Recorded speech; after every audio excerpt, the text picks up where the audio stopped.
नमस्कार मंडळी, स्वागत आहे तुमचं माझ्या एका मिनी व्लॉगमध्ये। आज संध्याकाळी खूप छान असं वातावरण झालं होतं, जोराचा पाऊस पण चालू होता बाहेर। मार्केटमधनं मी आणले होते फ्रेश असे गिलके। आमच्याकडे गिलकेच म्हणतात, कुणी कुणी याला घोसाळे पण बोलतात, पण आम्ही गिलकेच बोलतो। तर मग हे गिलके फ्रेश असे होते, मग ते काय कट करून घेतले गोल आकारामध्ये आणि म्हटलं पाऊस आहे सोबतच, तर मग गिलक्याची भजी आणि चहा आणि सुंदरचा बाहेर पाऊस असं कॉम्बिनेशन छान होईल म्हणून मग मी गिलके जे होते ते सर्व अशी गोल आकार काढून घेतलं। नंतर आपलं बेसन पीठ घेतलं, त्याच्यामध्ये लाल तिखट, हळद आणि अजून मीठ टाकून छान याचं एक जीव मिश्रण करून घेतलं। आणि मग मिश्रण झाल्यानंतर त्याच्यामध्ये जे मिश्रण आहे ते थोडं आपल्याला घट्टसरच ठेवायचं आहे, जेणेकरून जी आपली भजी आहे ती छान अशी कुरकुरीत होईल। मग काय जी गोल आकारात कापलेली गिलके होते ते गिलके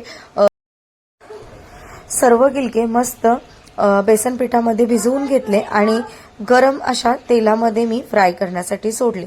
सगळी गिलके जेव्हा छान असे कुरकुरीत फ्राय झाले आणि तुम्ही बघू शकता किती ते सुंदर दिसतायत तेलामध्ये जेव्हा सोडते तेव्हा, आणि छान असे कुरकुरीत फ्राय करून मग आम्ही सर्वांनी खायला घेतले। खायला घेतल्यानंतर गिलके तर माझ्या वाटेला काहीच नाही आली भजी, पण असं सुंदर गरम गरम चहा आणि बाहेर सुंदर पावसाचं वातावरण आणि अशी संध्याकाळ मस्त आम्ही खूप छान एन्जॉय केली। पण हो, मला फक्त 1 ते 2च गिलके खायला भेटले।